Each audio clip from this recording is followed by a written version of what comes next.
Good evening, everybody. It's great to see all of you. It's wonderful to be back here tonight. And I know that we are in for a very special treat. Our speaker was already introduced tonight. Corey Frazier is an at-risk speaker. He's an author. Of course, he's joined by his lovely wife and family.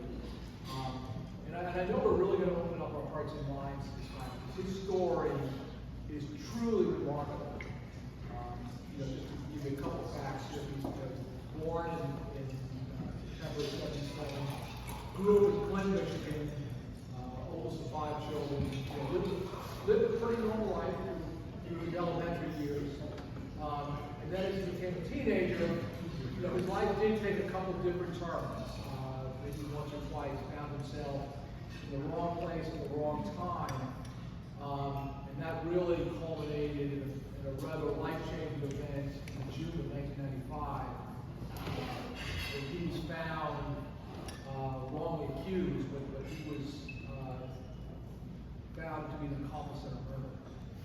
I know we're talking about that. He's actually served 17 years in prison. Was ultimately released in October 2012 after he was found innocent. I said he was an author. He has, in fact, brought some copies of this book, White Glasses, One Prescription. I've started reading it tonight. I would certainly, he's got some copies for sale.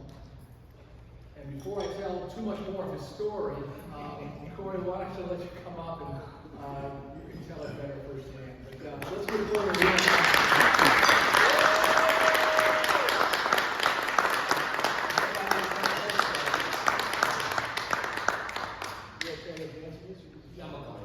First, what I want to do is, if I speak without this microphone, do y'all think y'all can hear me? Am I speaking loud enough? I may be able to hear you better with that. All right, I want to come around here and be a little bit close to you guys. Once again, I want to thank you, Fran, for inviting me here to speak at the Lions Club of Alpharetta. I am honored and privileged, and also to have my family and my business partner, Antonia, here with me today. And once again, I want to thank you guys for inviting me, my family, my friends, into the club today. As Fran touched on briefly, I'll give a little story. I brought a PowerPoint presentation this time around because I want to kind of like give a visual of the story in which I'm going to take you guys, right? I entitled it In My Lifetime because what I'm going to do is give you my life and a different side of America maybe a lot of us have not seen before, okay? Unless you're in the legal space or come from certain geographical locations in the country, we'll all see that we all have a lot in common if we just connect on those terms. So one thing I want to do first, go to this first slide. As once again, Fran said, I was born and raised in Flint, Michigan. How many people here are familiar with Flint, Michigan, by show of hands? There's a lot of good water there, right? You know what I was about to touch on that. We're not known for all the right reasons, right?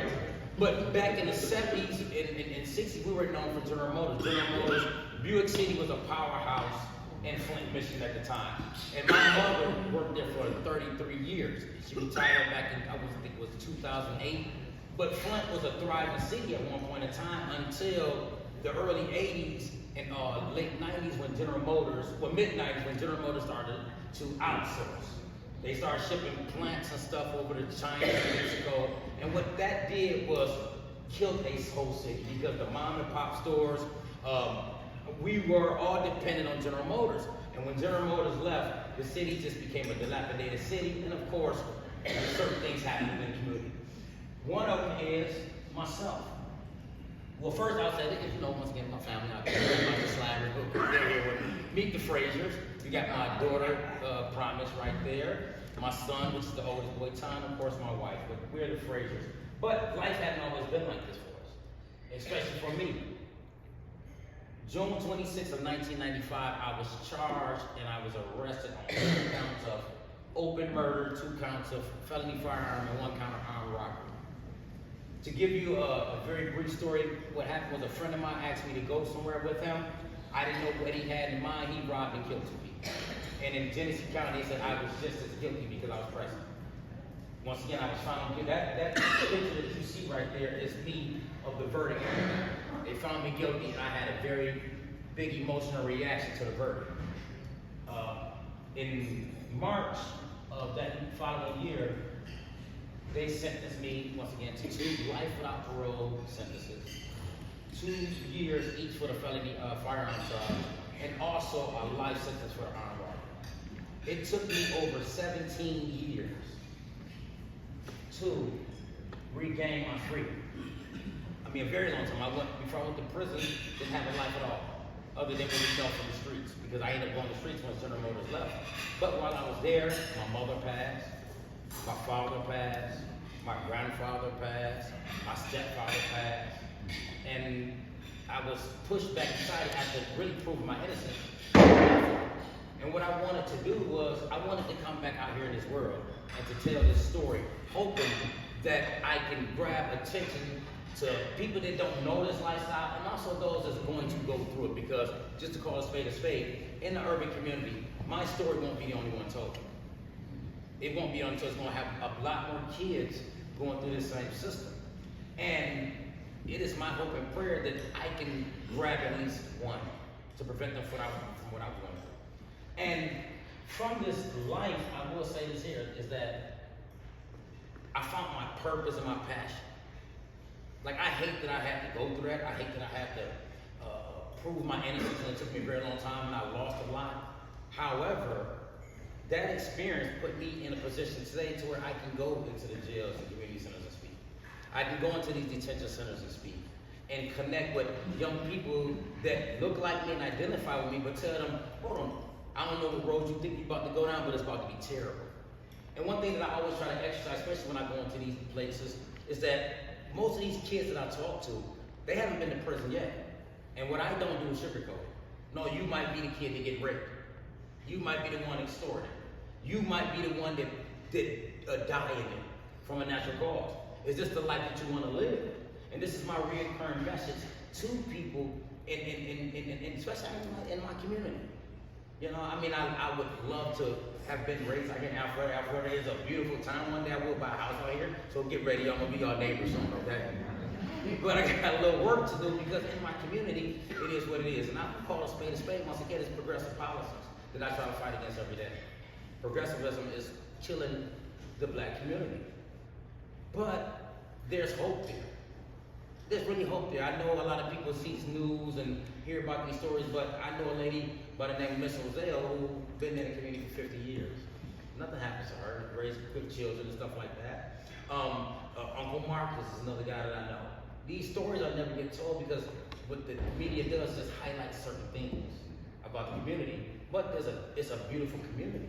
And it's, once again, it's my job. As you can see right here on this slide here, I was released from prison in 2012. I'm a small business owner. Middle Passage Media LLC is a company that I'm developing. My whole purpose with that company is to give people in prison a voice through podcasting and vlogging, and also blogging. But I just want to give them a voice, because I know a guy right now who's been in prison for over almost 40 years. He got locked up when he was 16. He's not coming home at all. He has this hope and prayer that he will, but he's in the same situation like me. He lost everybody. Even if they were to let him out of prison, more than likely he probably reoffend because he has nothing. And what most prison systems do is that they just put you back out in the streets. I know a lot of people think that, what's the word that they like to use? Rehabilitated. And I always question, how can somebody be rehabilitated if they've never been habilitated first? When you put that RE on, it's a prefix to the word rehabilitated, meaning you're going through it again. But most people that go to prison, they've never been rehabilitated. I can speak for myself. I came up in a community where gangbanging was prominent. I ended up joining the gang at the age of 12 years old. I was with this gang all the way up until I went to prison. I had been shot. I got shot at the age of 16 in both of my legs and in my left hand. Had been stabbed before, and also did a lot of crazy stuff myself in the community. But this is what we're taught to do, because, once again, I ain't gonna lie, progressive policies. You know, progressive policies is what tearing our community together. I don't know if a lot of people are familiar, but y'all remember the 1995 crime bill signed into law that led to mass incarceration. And in Michigan at that time, Michigan, because General Motors was leaving, they were going from a car industrial complex state to where they changed it to a prison industrialized state. At one point in time, Michigan had 52 prisons, the most in any state compared to California, Texas, and all that. Why do we need all these prisons? Because once again, that 1995 crime bill came into play, and General Motors in Michigan saw a way to make some money. So I'll put it to you like this, okay? I'm here today because, just like I'm pretty sure like the Alpharetta Rotary Club, there's always a call to action with these kind of places. Am I correct? What I want to call to action for, and I'm gonna bring my friend up here, Antonia, is that we're gonna start here in Georgia and let her talk a little bit more, but real criminal justice reform. And one of the things that me, Antonia, and he's not here tonight, but a guy named Sean Collins, as an attorney, is that what we want to do in the state of Georgia is get a law passed to where if you've been out of prison for 9 years, you haven't gotten any trouble, then what we want to do is have law pass legislation to where your file is after 9 years automatically closed. It's sealed from the public because right now in America, convicted felons live as second-class citizens. I don't know if y'all know, we really do. We can't get housing. I don't care how long you've been out of prison. If you're going through a property management company, you can't rent. You can only get certain jobs because of your felony. You can't get certain grants and loans from the federal government and also state. And in some states, you can't even vote no more. But what we want to do is change that, because right now our society will benefit a lot more if these individuals had the opportunity to show and prove who they really are instead of being judged every day, regardless of what they're trying to do when it comes to lift the standard of their living of their lives. So what I'll do is bring Antonia up for a moment and let her, because once again, she is our business strategist, but that is an underserved title for all the work that she does. So once again, this is Antonia, and this is our 501c3 nonprofit, which is called Give Us Freedom. Yeah. Hello, I'm Antonia. Actually, it was a pleasure to come here and see Fran here, who is also a Rotarian of the Alpharetta Club. I'm a Rotarian as well. Thank you so much for having me.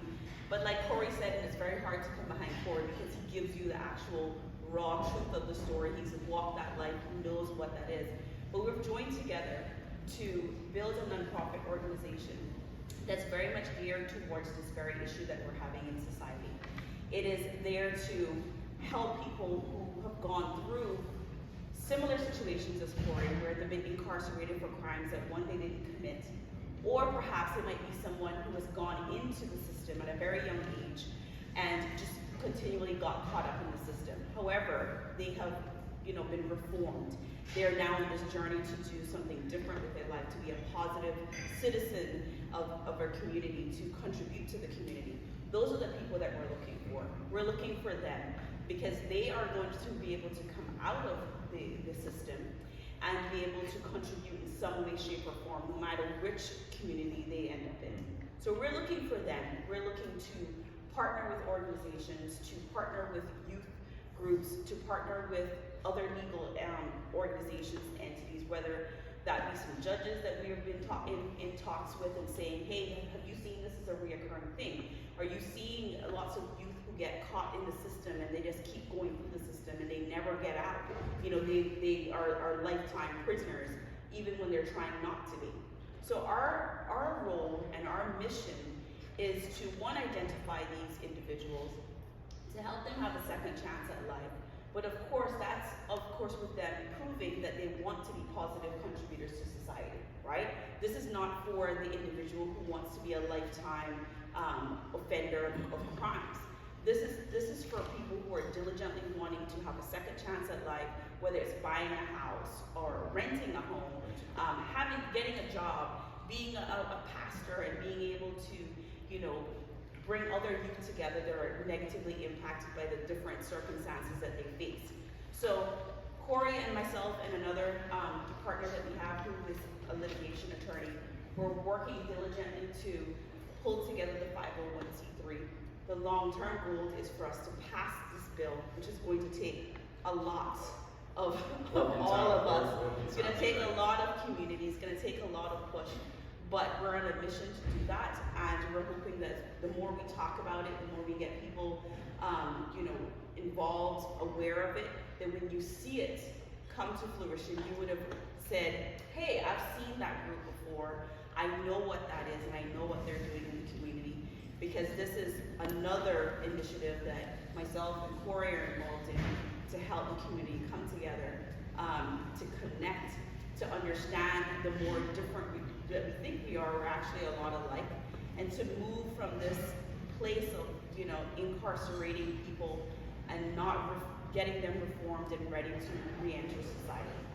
So, like I said, it's hard to come behind Corey who tells the story so well, but that is a synopsis of the project that we're working on, and hopefully as time goes on, we'll come back and report to you guys so that you can see what the progress is, and perhaps you can get involved in some way, shape, or form. Thank you.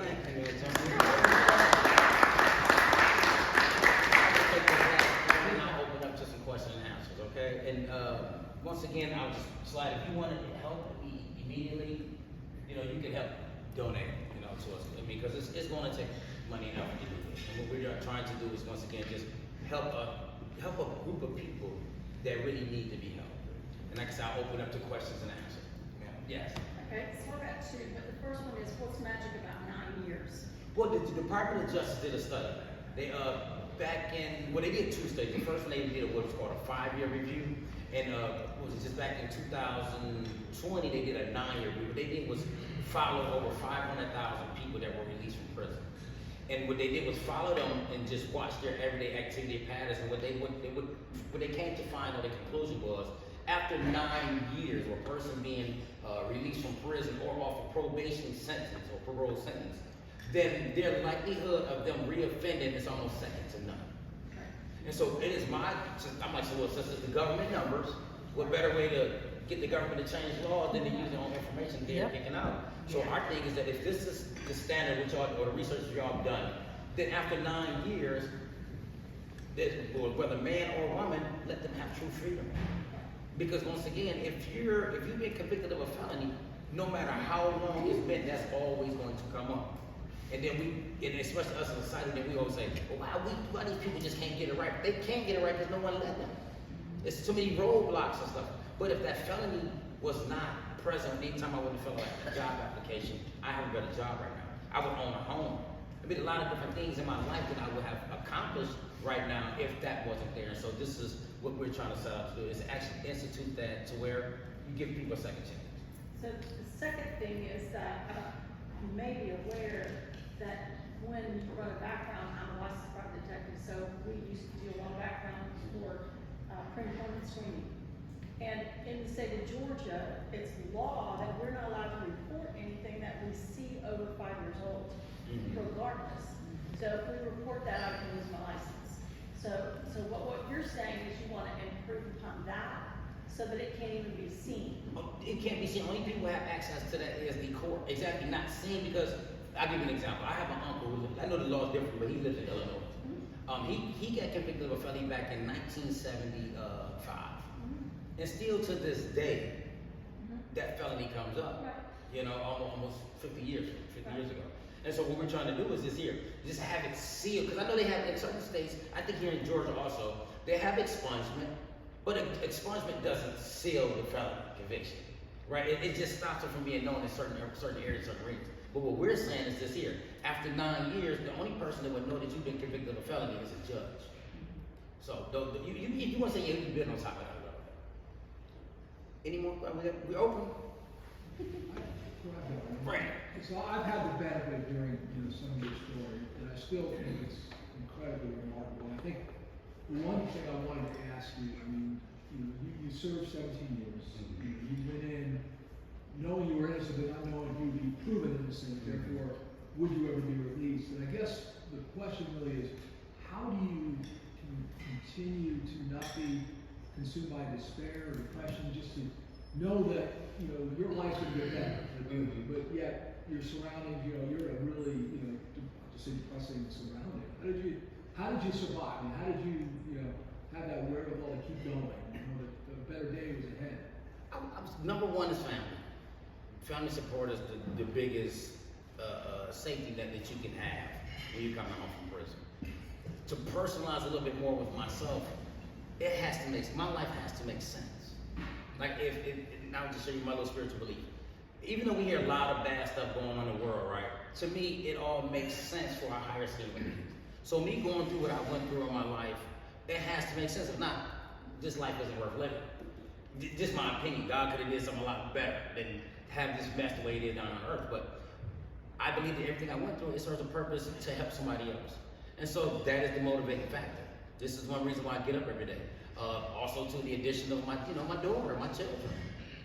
That is a motivating factor. When, you want to, even though my daughter gets a little older, she might hear some things about her father that may be true or may not true, but at the end of the day, I want her to be able to judge who I am as an individual. And that, I did some good in this world. So, and plus it's not bad. Who don't want to wake up and say, I want to bring some kind of good to this world? It's already bad enough, so, yes. Was that? Yeah, no, I appreciate that. Anybody else with questions? Yes, sir. Do you visit the presidents here in Georgia on a regular basis? Not on a regular basis. I would love to. I went to one of the detention centers not too long ago over here in DeKalb County, one of the DeKalb County youth detention centers. But on the regular, I just was in conversation with, what is her name? She's a chief judge. Cassandra, I forgot. I think it's Cassandra Kirk. But no, I would love to do it more on a regular basis. Are you limited to Georgia, or do you go other places? I want to take this thing global. To be honest with you, I mean, it's just somebody needs to hear it. That's my goal. It isn't, really to big myself up. It's just let me take this experience that I have or went through, and hopefully save some other young person with it. So no, I would love to. I would love to. It'd be an honor and privilege. If that's it, no more questions, and I want to thank you all for allowing me to speak, and I pray that all y'all have a blessed day on purpose. Thank you.